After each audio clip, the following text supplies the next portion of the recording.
On the eastern frontiers of our country, where the boundless waters of the Pacific Ocean wash the far eastern shores, Russia's destiny was decided not only on land. Admiral Ivan Stepanovich Yumashev, a man whose name stands alongside the outstanding naval commanders of national history.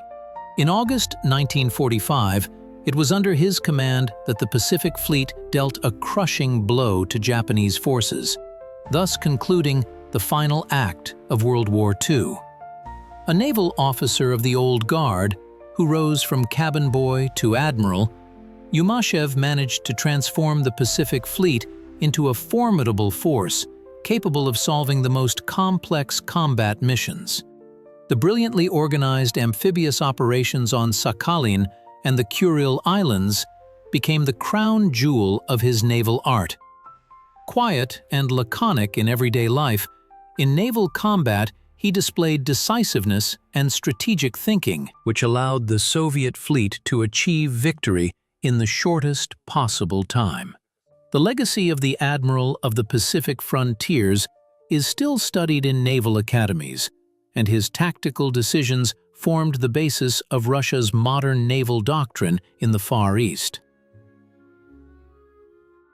Ivan Stepanovich Yumashev was born on September 27, 1895, in Kazan, into the family of a riverman.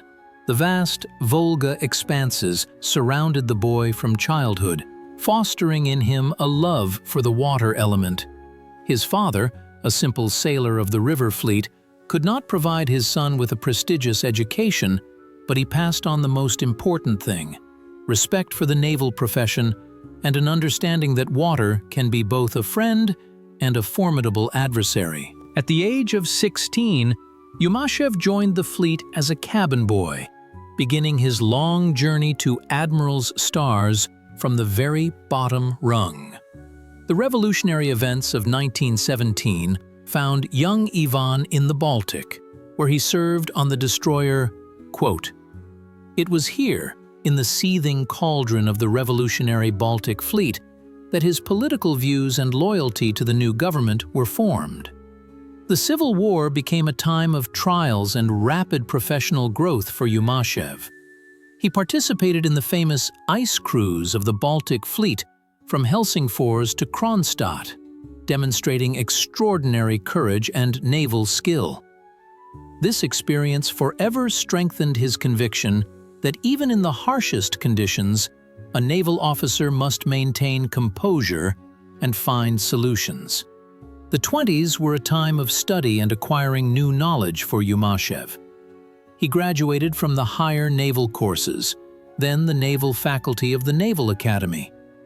During these years, his strategic thinking was formed, as well as an understanding of the fleet's role in the country's overall defense system. Yumashev eagerly absorbed knowledge, studied the experience of the First World War, and followed the development of naval thought abroad. Yumashev's career growth was rapid, but not accidental. Commanding a destroyer and then a division of destroyers in the Baltic, he proved himself to be a talented tactician and a competent leader. Yumashev paid special attention to the combat training of crews, believing that in a naval battle, victory goes not to those with better ships, but to those whose crews are better prepared. In 1935, fate linked Yumashev with the Far East. He was appointed commander of a cruiser brigade of the Pacific Fleet. Here, on the eastern borders of the country, his organizational skills and strategic vision were fully manifested. Yumashev quickly assessed the specifics of the Pacific theater of operations: vast distances, complex navigation conditions, and the peculiarities of the hydrometeorological situation. By 1939, when Ivan Stepanovich Yumashev assumed command of the Pacific Fleet, this naval formation represented a dynamically developing, yet still insufficiently equipped, military force.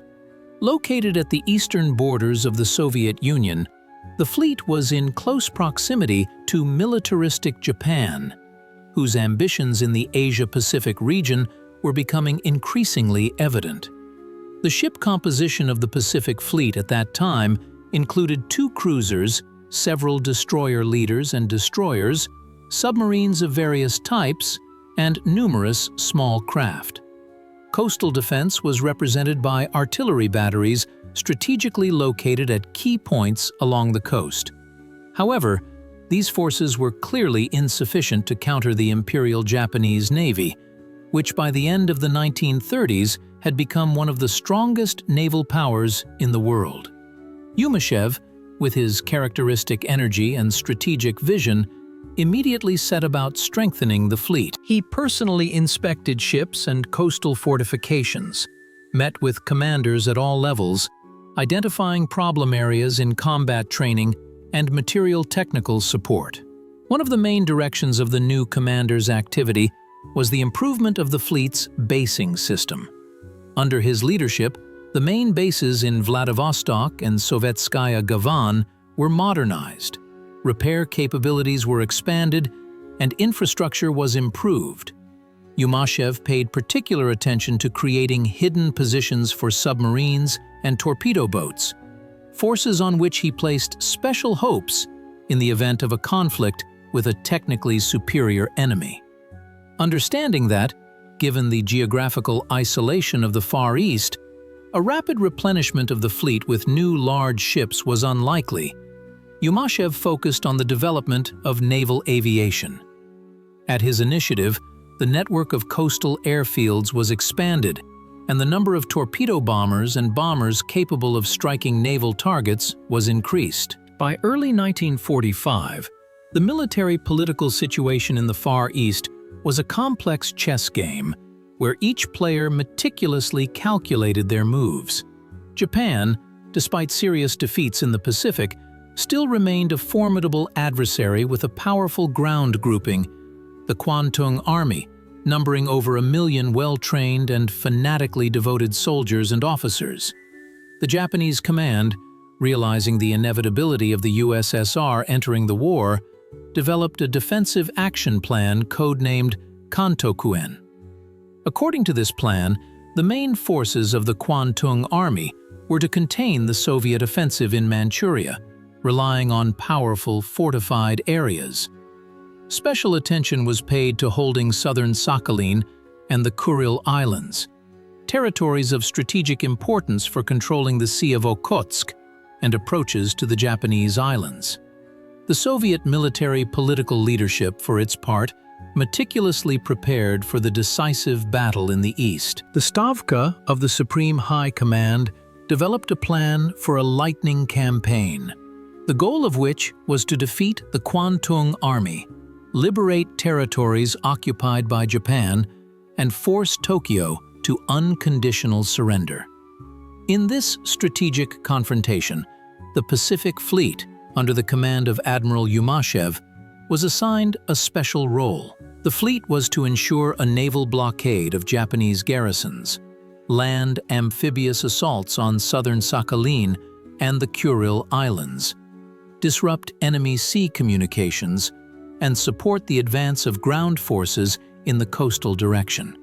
Yumashev perfectly understood the complexity of the assigned tasks. The Japanese Imperial Navy, despite serious losses inflicted by the Americans, still possessed significant forces in the northern Pacific. Japanese submarines posed a particular danger, capable of launching sudden strikes against Soviet transports and landing craft.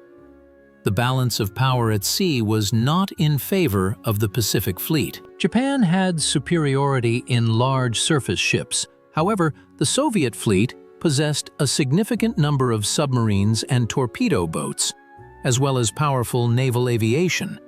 It was on these forces that Yumashev placed his main bet when planning combat operations. In the spring of '45, when the victorious salutes had already died down in the west, on the eastern borders of the country, the Pacific Fleet, under the command of Admiral Yumashev, entered the decisive phase of preparations for war with Japan.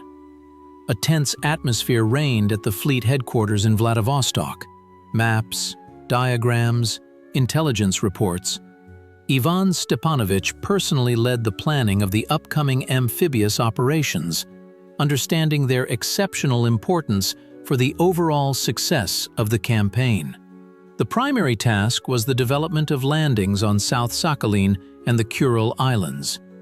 Yumashev gathered around him the best specialists of the fleet: staff officers, unit commanders, military hydrographers, and meteorologists. Each landing area was studied with particular care: coastal relief, depths, currents, possible enemy defensive structures. The admiral demanded extreme detail. Not a single trifle escaped him. Yumashev paid special attention to interaction with ground forces. He repeatedly met with Marshal Meretskov, commander of the First Far Eastern Front, coordinating plans for joint actions. The admiral insisted that the landings should not be isolated fleet actions, but part of a general offensive plan. This approach, innovative for its time, significantly increased the chances of success. Logistical problems became a real test for the commander. The Pacific Fleet had a limited number of landing craft. Yumashev made an unconventional decision: to adapt fishing vessels and civilian steamers for landing troops. Under his leadership, a large-scale effort was launched to re-equip these vessels. Decks were reinforced to accommodate equipment. Ramps were installed for rapid unloading. No less difficult was the task of personnel training. Yumashev organized special exercises for Marines and amphibious units, where actions during landings in difficult conditions were practiced. He personally observed these training sessions, made adjustments, and spoke with commanders and ordinary soldiers. On August 9, 1945, at 4 o'clock in the morning, Khabarovsk time, the roar of aircraft engines echoed over the hills of Primorye. The Pacific Fleet, under the command of Admiral Yumashev, entered the war with Japan. Torpedo boats and naval aviation were the first to engage, striking Japanese naval bases in North Korea, Yuki, Rasen, and Seishin. Yumashev, from his command post in Vladivostok, personally coordinated the actions of all fleet forces. His first order was to deploy submarines to the approaches of Japanese ports to establish a naval blockade. 28 submarines took up positions in the Sea of Japan and the La Pérouse Strait, cutting off the enemy's main sea communications. By noon of the first day of the war, Pacific Fleet Aviation had carried out over 100 combat sorties, sinking several transports and damaging 2 enemy destroyers. Yumashev, receiving reports on the results of the strikes, immediately adjusted the operational plan, redirecting main efforts to the most vulnerable sections of the Japanese defense. The admiral paid special attention to the preparation of the first tactical amphibious landings. By the end of the first day of the war, advanced detachments of Marines were landed in the Korean ports of Yuki and Rasen. The landing forces, supported by naval artillery fire, quickly seized bridgeheads and began to advance inland along the coast. On the night of August 10th, Pacific Fleet torpedo boats carried out a daring operation, breaking into Rasen Bay and sinking several Japanese transports with troops and ammunition.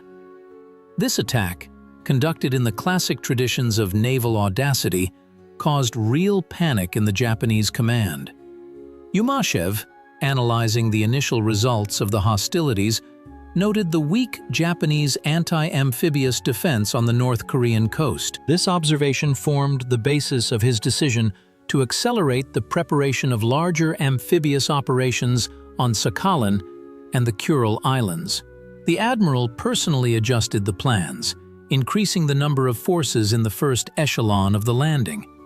By the end of the third day of the war, it became clear that the Japanese fleet, constrained by American actions in the south, could not offer serious resistance to Soviet naval forces.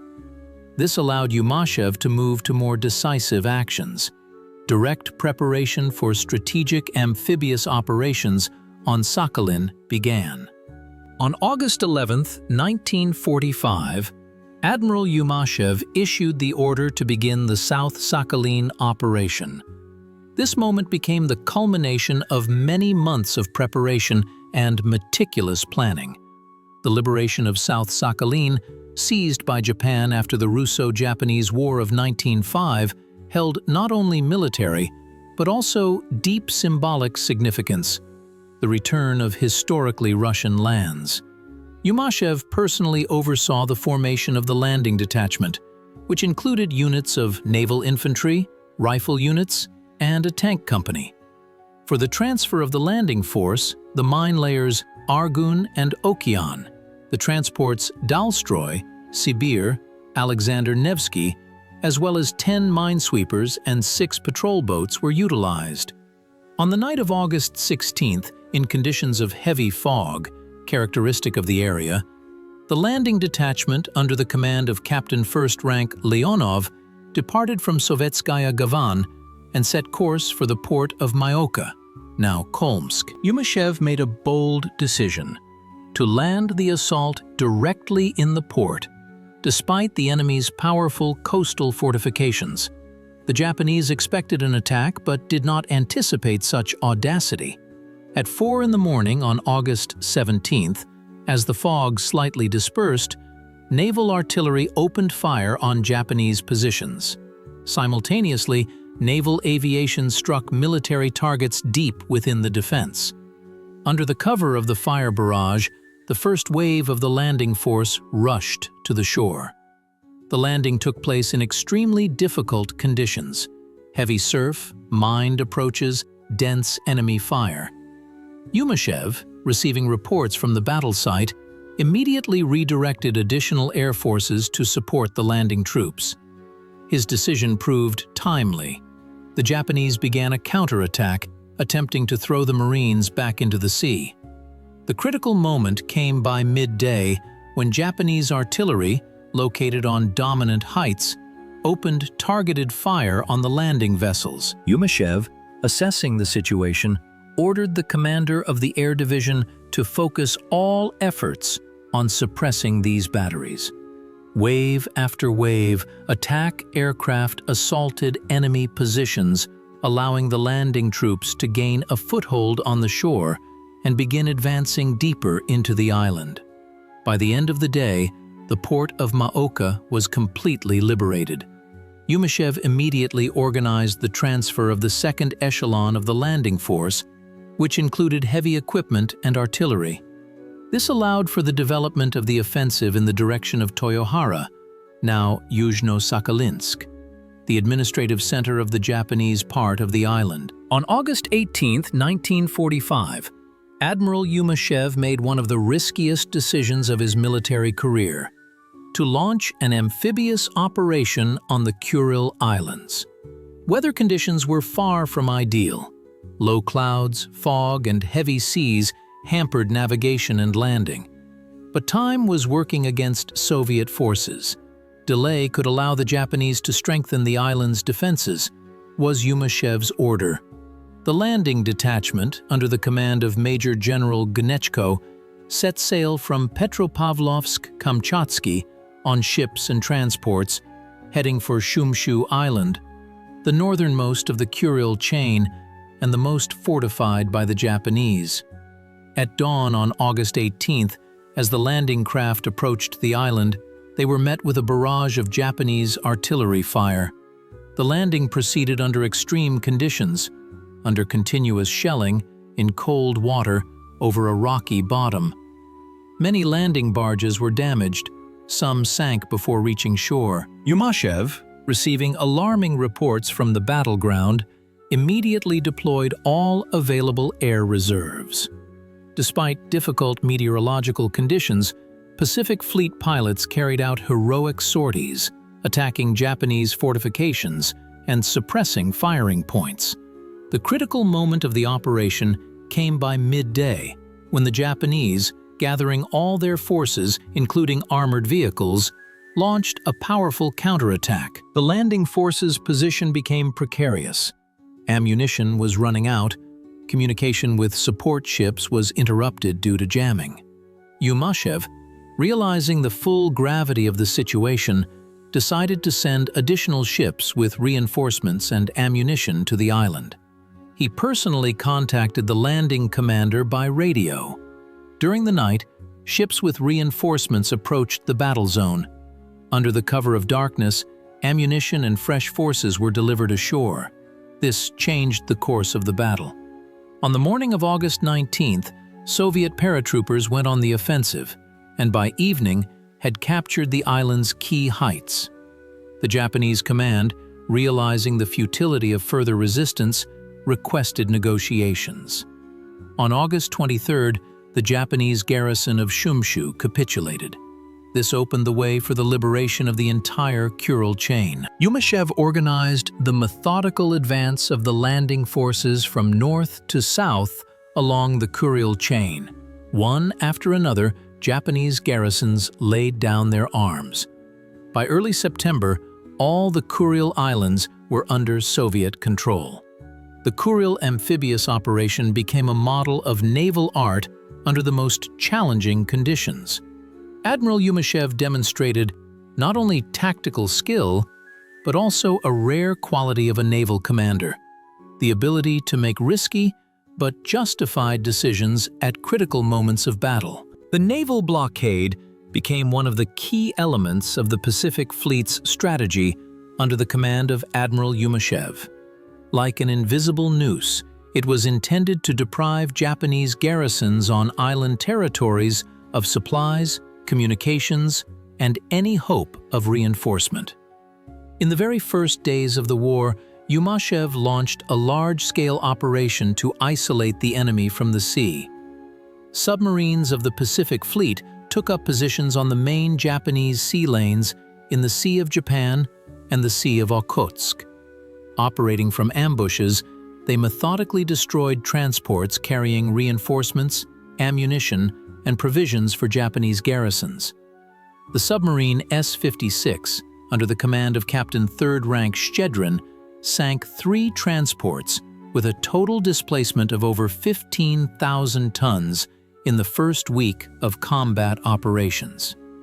The submarine L-19, taking up a position near the La Perouse Strait, torpedoed a Japanese destroyer escorting a troop convoy. Naval aviation systematically struck port facilities and ships in harbors.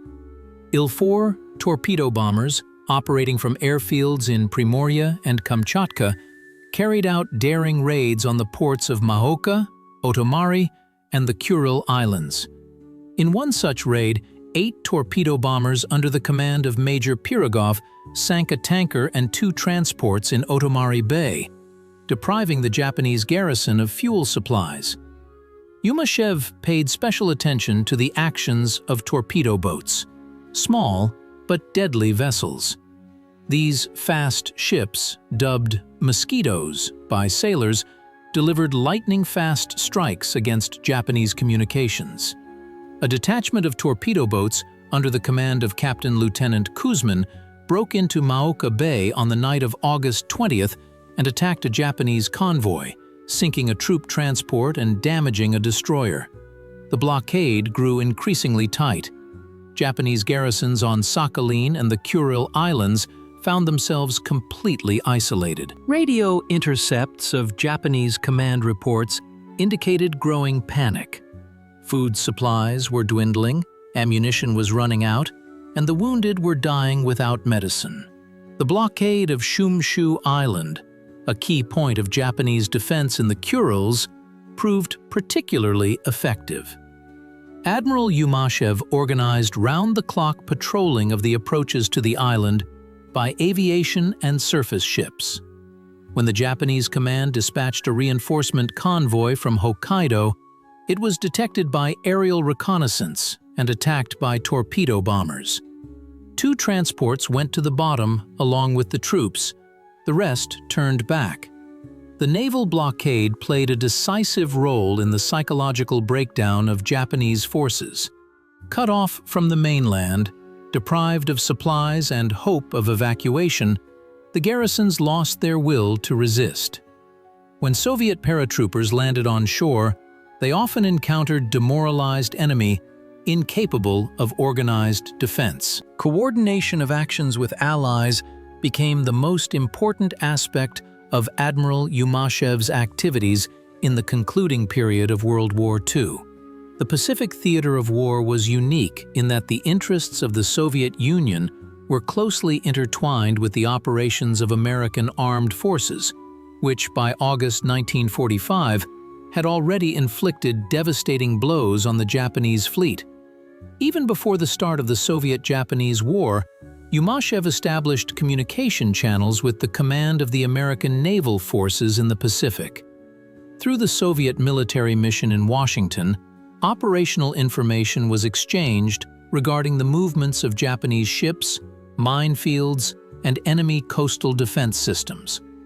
American intelligence data on Japanese fortifications in the Kuril Islands proved particularly valuable.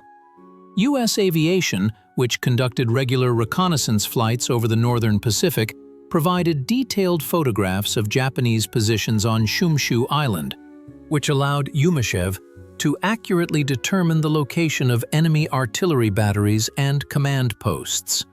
In turn, the Soviet side shared information with the Americans about Japanese forces in Manchuria and North Korea.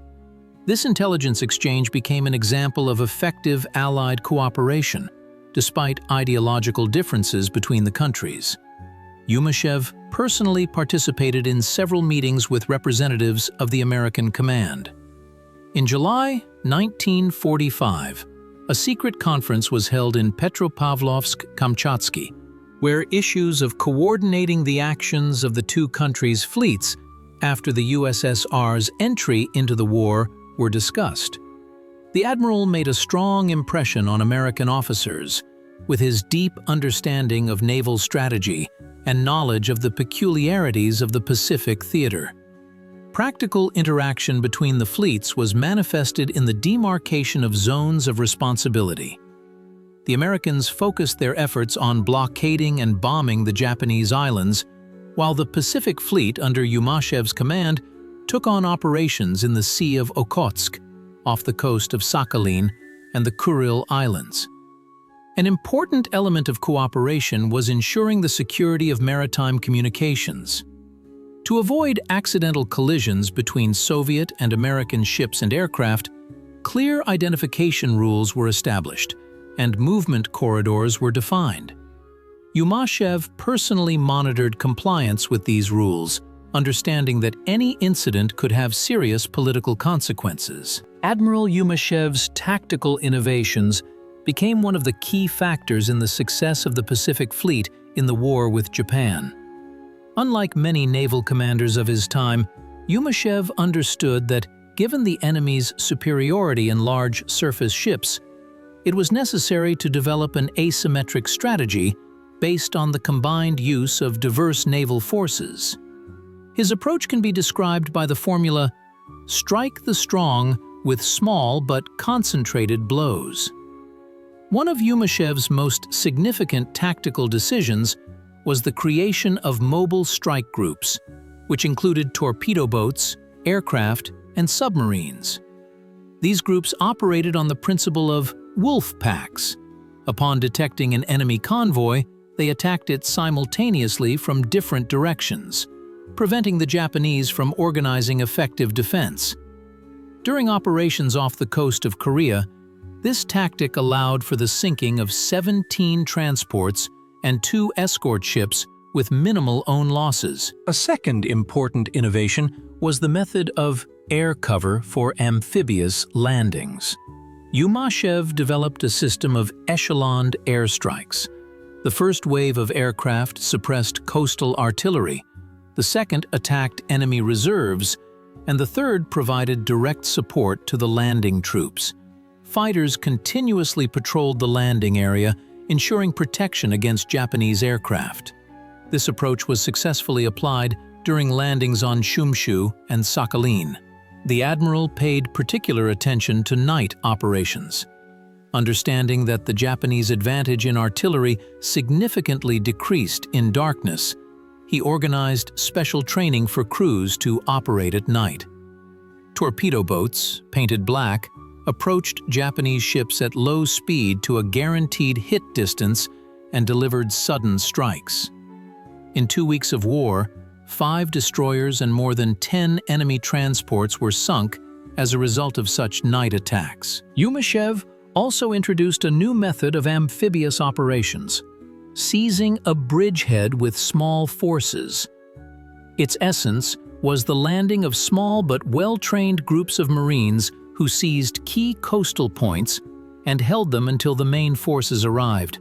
This tactic allowed minimizing risks during the landing of the main amphibious forces and created conditions for the rapid development of an offensive deep into enemy territory. On August 22, 1945, aboard the flagship cruiser Kamenets-Podolsky, Admiral Yumashev received a historic message.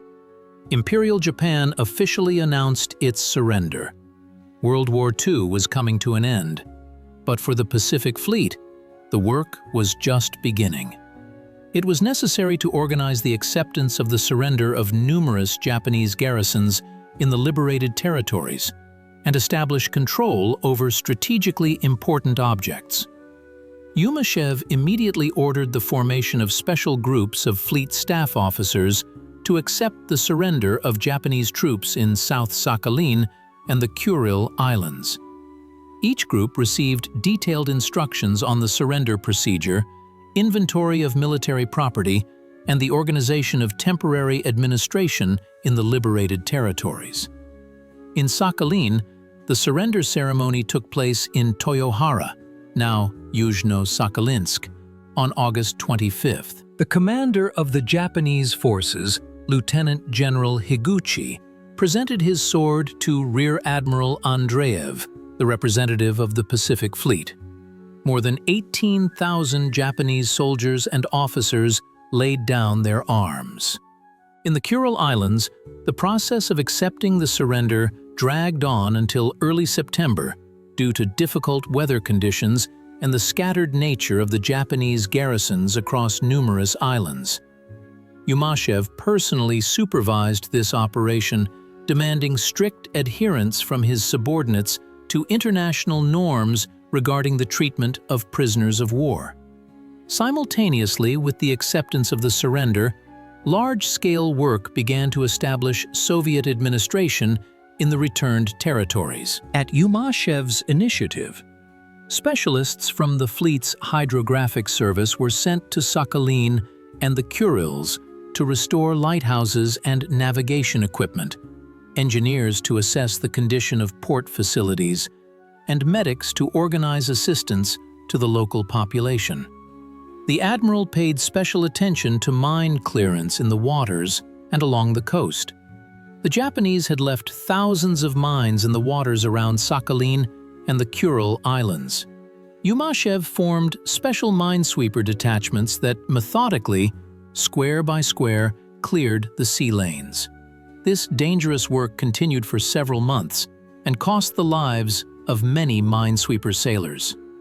The contribution of the Pacific Fleet under Yumashev's command to the overall victory over Japan is difficult to overestimate. In 24 days of combat operations, the fleet sank more than 100 Japanese ships and transports, landed successful amphibious assaults on Sakhalin and the Kuril Islands, ensured the blockade of Japanese troops, and made a decisive contribution to the liberation of historically Russian territories. After the victorious conclusion of the war with Japan, the Pacific Fleet and its commander, Admiral Ivan Stepanovich Yumashev, faced new, no less complex tasks. The returned territories of southern Sakhalin and the Kuril Islands required not only military control, but also full integration into the defense system of the country's eastern borders. Yumashev, with his characteristic energy and strategic vision, began large-scale work on the restoration and development of the fleet in the new post-war conditions. The primary task was to create a basing system in the new territories. At Yumashev's initiative, thorough hydrographic surveys of the bays and inlets of southern Sakhalin and the Kuril Islands were conducted. The admiral personally visited promising locations, assessing their potential for accommodating ships and coastal facilities. As a result of this work, by the spring of 1946, key basing points were identified: Korsakov and Kolmsk on Sakhalin, Severo-Kurilsk and Yuzhno-Kurilsk in the Kurils. Yumashev paid particular attention to coastal defense. The experience of the war showed that control over the straits between the Kuril Islands was of strategic importance for the security of the entire Far East. At his order, the construction of a system of coastal artillery batteries capable of controlling all major straits of the Kuril Ridge began. For this purpose, both captured Japanese guns and the latest Soviet models were used. The modernization of the ship composition became another priority of post-war development. Yumashev persistently sought to strengthen the Pacific Fleet with new ships. In his reports to Moscow, he emphasized the need to create a balanced fleet capable of solving a wide range of tasks, from coastal defense to power projection in the open ocean. Thanks to his efforts, by the end of 1947, the fleet received several new destroyers and submarines. Understanding the importance of the human factor, the Admiral paid great attention to personnel training. At his initiative, training centers were established in the Far East to train specialists in all naval professions. Officers who distinguished themselves in battles with Japan were appointed to command positions and became instructors, passing on combat experience to new recruits. Yumashev actively implemented the lessons of the war into the daily practice of the fleet. The experience of amphibious operations in Sakhalin and the Kurils was carefully studied and systematized. Based on this, new methods for training Marines were developed, amphibious means were improved, and the interaction of the fleet with aviation and ground forces was enhanced. The legacy of Admiral Yumashev extends far beyond his direct participation in military operations against Japan. The naval doctrine of the USSR in the post-war decades was largely shaped by his strategic concepts and tactical decisions. In the 1950s, when the active re-evaluation of the fleet's role in the nuclear age began, the experience of the Pacific Fleet under Yumashev's command became the subject of careful study at the Naval Academy and the General Staff. The concept of integrated application of heterogeneous naval forces, developed by Yumashev, formed the basis of the new Soviet naval strategy. Particularly valuable was his experience in organizing the interaction of the fleet with aviation. During combat operations against Japan, Yumashev, for the first time in the practice of the Soviet Navy, created an effective system of air support for naval operations. The Pacific Fleet's aviation acted as an extension of the ship-based strike forces, multiplying their range and firepower. This principle became fundamental for the post-war development of Soviet naval aviation. Amphibious operations on Sakhalin and the Kurils, conducted under Yumashev's leadership, were studied and systematized in detail. Based on them, new manuals and training aids for marine infantry and amphibious forces were created. Yumashev's methodology for preparing and landing naval amphibious assaults, which involved thorough reconnaissance, powerful fire preparation, and echeloned application of forces, became classic. It was thanks to this experience that modern amphibious ships and specialized marine infantry units were created in the USSR in the 1950s and 1960s.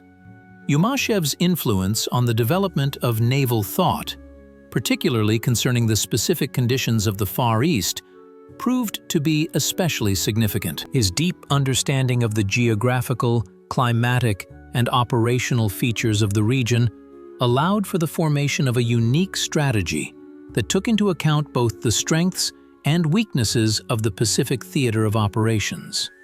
Yumashev was the first to recognize the strategic importance of the Kuril Ridge as a natural defense line controlling access to the Pacific Ocean. The system of basing and coastal defense on the Kuril Islands, created on his initiative, ensured the security of the country's eastern borders for decades. The concept of a naval blockade, brilliantly implemented by Yumashev in the war with Japan, also found its continuation in the post-war naval doctrine of the USSR. In the context of the Cold War, the Soviet fleet actively prepared for possible operations to disrupt the maritime communications of a potential adversary. The methods of covert submarine deployment, sudden strikes by torpedo boats and aviation, honed by the Pacific Fleet in 1945, formed the basis of this training. Yumashev's School of Training command personnel had a huge impact on several generations of Soviet admirals.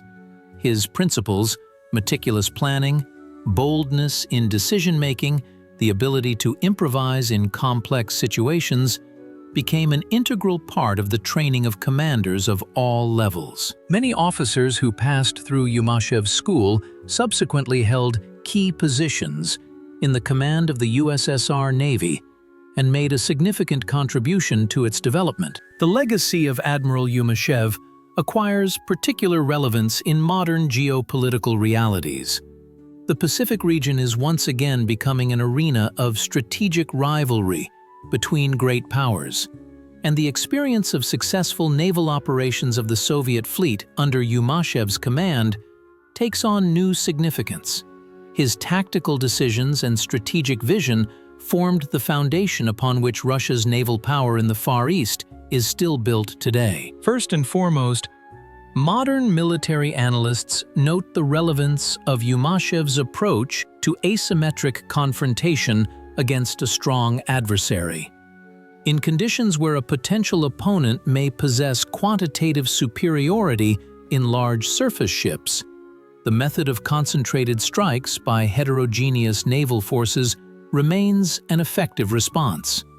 The concept of mobile strike groups, including submarines, aviation, and small missile ships, developed by Yumashev, has received new development today with the advent of high-precision weapons. The amphibious operations on Sakhalin and the Kuril Islands, conducted under the Admiral's leadership, are still studied as classic examples of overcoming strong enemy coastal defenses. The method of echeloned force application, developed by Yumashev, formed the basis of modern amphibious operations theory. Particularly valuable remains his experience in organizing landings in complex hydrometeorological conditions typical of the Far Eastern region. The strategic importance of the Kuril Ridge, which Yumashev understood so clearly, is recognized by all military experts today. These islands still remain key to controlling access to the Pacific Ocean. The basing and coastal defense system established by the Admiral continues to be improved with new technological capabilities. The experience of the naval blockade of Japanese garrisons also retains its relevance. In modern conditions, when the importance of sea communications only increases, the ability to control key straits and sea lanes becomes a decisive factor in any potential conflict. The methods of covert force deployment perfected by the Pacific Fleet under Yumashev's command have received new development with the advent of modern detection and electronic warfare systems. Yumashev's School of Command personnel training continues to influence modern naval education. His principles, meticulous planning, boldness in decision-making, the ability to improvise in a complex environment, remain fundamental for training naval officers. Many modern commanders study Yumashev's tactical decisions as examples of naval art. Today, as the Pacific region once again becomes a zone of rivalry between great powers, the lessons of Admiral Yumashev acquire new strategic significance. His legacy is not just pages of military history, but living tactical and strategic knowledge that helps strengthen the security of Russia's eastern borders in the 21st century.